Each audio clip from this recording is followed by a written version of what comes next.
হলো মিস মুখার্জি? বারবার ফোন করছেন কেন? আমি তো ফোনটা কেটে দিচ্ছি, আপনি তো দেখতে পাচ্ছেন। সরি মিস্টার সামন্ত, আসলে একটা দরকারে। মুখার্জি, মিস মুখার্জি, আমি এখন ব্যস্ত আছি। আমি সেটা জানি মিস্টার সামন্ত, কিন্তু তাহলে কেন ফোন করছেন? আসলে আপনি বলেছিলেন ওই ফোন নাম্বারটা কার। মিস মুখার্জি, বোঝার চেষ্টা করুন, শহরে একটা বড় ঘটনা ঘটে গেছে।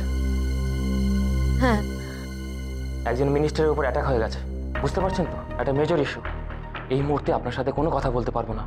আমি বুঝতে পারছি মিস্টার সামন্ত, আপনি ওই দিকটা সামলে নিন, তারপর না হয়। ওকে ওকে, থ্যাংক ইউ। অভয় মুখার্জি শাস্তি চাই, শাস্তি চাই, শাস্তি চাই। অভয় মুখার্জি হায় হায় হায় হায় হায় হায়। অভয় মুখার্জি শাস্তি চাই, শাস্তি চাই। অফিসার, আরেকটা কথা। হ্যাঁ বলুন, তাড়াতাড়ি বলুন। বাড়ির বাইরের লোকজন খুব চেঁচামেচি করছে, বুঝতে পারছেন তো? একটা অসম্ভব ইরিটেশন, অ্যাজিটেশন হচ্ছে। আর বাড়িতে বয়স্ক মানুষেরা আছে, বাচ্চারা আছে, সবার উপর কি প্রতিক্রিয়া হচ্ছে আপনি নিশ্চয়ই বুঝতে পারছেন। হ্যাঁ সে বুঝেছি, কিন্তু আমরা পুলিশ কি করতে পারে? আমি শুধু একটা রিকোয়েস্ট করতে চাই, আপনারা যদি কোনোভাবে এই ক্রাউডটাকে যদি একটু কন্ট্রোল করতে পারেন, একটু ম্যানেজ করতে পারেন। এত চেঁচামেচি এমন করছে, আমি আপনাকে বলে বোঝাতে পারবো না মিস্টার সামন্ত। যদি একটু কিছু ম্যানেজ করতে পারেন। মিসেস অভয় মুখার্জি এখন অবধি যা যা করেছে সবটাই কিন্তু অপরাধমূলক। আপনি তো জানেন মিস্টার সামন্ত, মিষ্টিদি এরকম কোনো কাজ করতেই পারে না। মিষ্টিদিকে কেউ কিডন্যাপ করে নিয়ে গেছে, কিডন্যাপ করে এইসব করাচ্ছে। এটা মিষ্টিদি নয়, এটা অভয় মুখার্জি নয়, এটা তো আপনারাও ভালো করে জানেন। বলুন মিস মুখার্জি, সেটা আমি জানি এবং আপনি জানেন, পাবলিক কিন্তু জানেন না। পাবলিকের কাছে মিসেস অভয় মুখার্জি কিন্তু অপরাধী। তাই অপরাধীর বিরুদ্ধে কোনো রকম এজিটেশন হলে আমরা কিন্তু কোনো কিচ্ছু করতে পারবো না। তাহলে কি কিছুই করা সম্ভব নয়? দেখুন, এখন যা পরিস্থিতি, অভয় মুখার্জিকে পাবলিক যেভাবে দেখেছে, তাই পাবলিকদের বিরুদ্ধে এই মুহূর্তে আমি কোনোভাবে কোনো কিছু করতে পারবো না। তবে হ্যাঁ, একটা কাজ করতে পারি, আপনার পরিবারের লোকজনের উপর যাতে কোনো রকম অ্যাটাক না হয়, অ্যাটলিস্ট আপনার পরিবারের লোকজনদের সিকিউরিটির জন্য আমি দুজন কনস্টেবলকে ওখানে পাঠাচ্ছি। সেটা করলে খুব ভালো হয় অফিসার, থ্যাংক ইউ।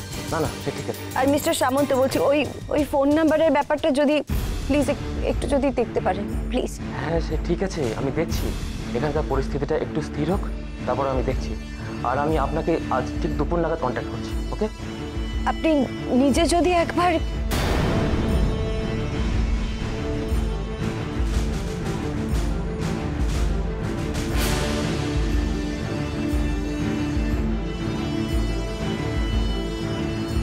কি বললো রে দিদি?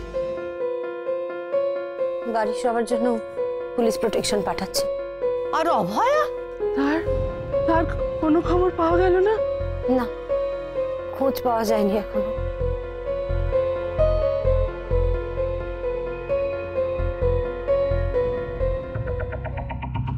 দেখে সাবধানে সাবধানে। স্যার, আপনি এখন বেরিয়ে এলেন কেন স্যার? আপনার একটু রেস্ট নেওয়া দরকার। আমাদের রেস্ট নিলে চলে না অফিসে। কিন্তু স্যার, একটু আগে যা হলো, আপনার তো শরীর ভালো নয়। আমরা মানুষের প্রতিনিধি, আমাদের আবার কিসের শরীর খারাপ? আগে মানুষ, তারপর তাই না? হ্যাঁ স্যার। এই যে অদ্ভুত একটা ত্রাসের রাজত্ব চলছে, তাতে মানুষ ভীত। কাল ব্যাংকে ডাকাতি, আজ আমার উপর হামলা। এত এত প্রোটেকশন থাকার পর আমার উপর যদি এইভাবে হামলা হতে পারে, তাহলে সাধারণ মানুষ কতটা বিপন্ন বোধ করছেন। এই সময় আমার রেস্ট নিলে কি চলে? আগে মানুষের পাশে দাঁড়ানো দরকার, ইমিডিয়েট। হ্যাঁ স্যার, আমরাও চেষ্টা চালিয়ে যাচ্ছি। শুধু আপনারা নন, আমিও আছি আপনাদের পাশে, মানুষের পাশে। সবার আগে মানুষের পাশে দাঁড়াতে হবে। চলুন। হ্যাঁ স্যার, আসুন।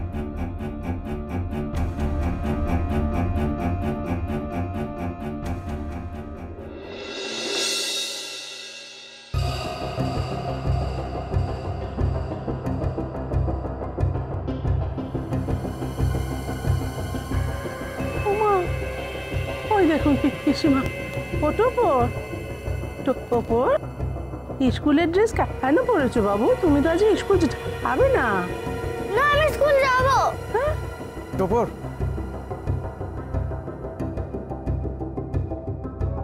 শোন, একদিন স্কুল না গেলে কিচ্ছু হবে না। না আমি স্কুলে যাব। কি দরকার টোপর? স্কুলে গেলে সবাই উল্টো পাল্টা কথা বলবে। এসব শুনতে ভালো লাগবে তোমার বলো? যেও না, যেও না স্কুলে টোপর আজকে। যে যা খুশি বলুক, আমার কিছু যায় আসে না, আমি স্কুলে যাবই।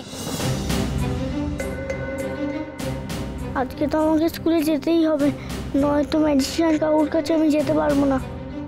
আমাকে যে মাকে ফিরিয়ে আনতেই হবে। টোপর আমার কথাটা একবার শোন, এরকম জেদ করিস না টোপর। আজকের দিনটা থাক না। না, আমি কারোর কথা শুনবো না, আমি স্কুলে যাবো।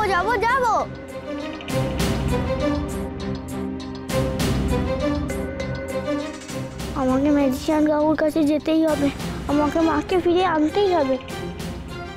স্যার, কাদের প্রলোভনের শিকার হয়েছেন অভয় মুখার্জি?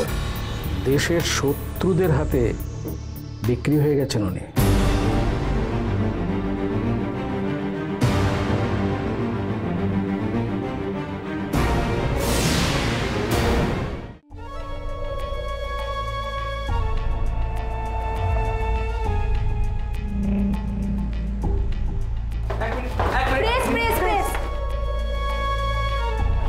আপনার ওপর দিনের উপরে এমন হামলা, কিছু বলুন। প্রথমে ব্যাংক ডাকাতি, তারপর আবার হামলা, তাও আবার কনভয়ের মধ্যে ঢুকে। এটা কেন হলো স্যার? স্যার, অভয় মুখার্জির জন্য গোটা এলাকায় আতঙ্ক সৃষ্টি হচ্ছে। এটার জন্য কি করা হবে, কি অ্যাকশন নেওয়া হবে? এক মিনিট আপনারা শান্ত হয়ে দাঁড়ান, আমি সবার প্রশ্নের জবাব দেব। হ্যাঁ স্যার, বলুন। দেখুন, আমার এই রকম একটা আশঙ্কা ছিলই যে এরকম একটা কিছু ঘটবে। আপনারা ফ্র্যাঙ্কেনস্টাইনের গল্প শুনেছেন তো? দেখুন, আপনারা আপনাদের বিশ্বাস দিয়ে একটু একটু করে অভয় মুখার্জির মতো একজন দৈত্যকে তৈরি করেছেন, আর এখন সেই দৈত্য ধীরে ধীরে সবার সামনে তার নিজের ভয়ঙ্কর রূপটা দেখাচ্ছে। কিন্তু স্যার, অভয় মুখার্জি কতদিন ধরে কত মানুষের কত হেল্প করেছেন, আর কত ক্রিমিনাল ওনার জন্য শাস্তিও পেয়েছেন। আরে সে সবই যে সত্যি সেটা আপনারা জানছেন কি করে? কিন্তু স্যার, উনি যে ক্রিমিনালদের ধরেছেন তার প্রমাণ তো অলরেডি পুলিশের কাছে রয়েছে। দাঁড়ান, এত সহজভাবে ভাববেন না। আপনারা যদি এত সহজভাবে ভাবেন তাহলে চলবে? আপনি কি জানেন অভয় মুখার্জির প্রত্যেকটা কেস সত্যি ছিল কি? তার মানে স্যার আপনি বলতে চাইছেন যে এতদিনে যত কেস ছিল সব সাজানো? না, আমি বলতে চাইছি না, আমি আন্দাজ করছি আর কি। হতে পারে। কিরকম স্যার? হতে পারে এই সব ক্রাইমের পিছনে উনি নিজেই ছিলেন, নিজেই নিজের নামের ফানুসটা খুব বুদ্ধি করে নিজেই তৈরি করেছেন। আমি পুলিশকে বলবো ঠিক করেছে। অভয় মুখার্জি এর আগে যে যে কেসগুলোকে সলভ করেছেন সেইগুলো আবার ঘেঁটে দেখা হোক। সেসব ভালো করে দেখলে, নতুন করে ঘেঁটে দেখলে পরিষ্কার হয়ে যাবে আসল ব্যাপারটা কি। স্যার, আপনার উপরে হামলার কারণ? এ তো খুব সহজ। আমি তো কয়েকদিন আগেই বলেছিলাম এইসব প্রাইভেট ডিটেকটিভদের ওপর ভরসা করা আমার একদম পছন্দ নয়। দেখুন, কোনো কেসের ইনভেস্টিগেশন ব্যক্তিগত লেভেলে হবে কেন? আরে তার জন্য তো দেশে পুলিশ রয়েছে, তারা তাদের কাজটা করুক। তা নয় যত সব উল্টো পাল্টা নিজেদের কথা ফুলিয়ে ফাঁপিয়ে। কিছুদিন একটা খবর বেরিয়েছিল না আপনাদের কাগজেই সম্ভবত, ওই যে কি জানো, কালি কলকাতাওয়ালি।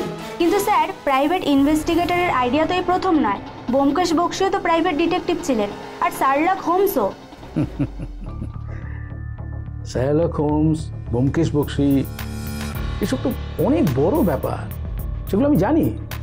দেখুন, সব গোয়েন্দা ব্যাপারটা বইয়ের গল্পের মধ্যেই ভালো। এটা বাস্তব জীবনে যখনই হয়, অর্থাৎ কোনো মানুষ যদি সুপার হিরো হয়ে ওঠে, তখন এইরকম ঘটনাই ঘটে। তার সামনে অনেক অনেক রকম প্রলোভন চলে আসে। তাহলে আপনি বলছেন যে অভয় মুখার্জির সামনেও এরকম প্রলোভন এসছে? নিশ্চয়ই, অবশ্যই। আমার তো মনে হয় এইরকমই কোনো একটা প্রলোভনের মধ্যে পড়েছেন অভয় মুখার্জি। স্যার, কাদের প্রলোভনের শিকার হয়েছেন অভয় মুখার্জি? দেশের শত্রুদের হাতে বিক্রি হয়ে গেছেন উনি।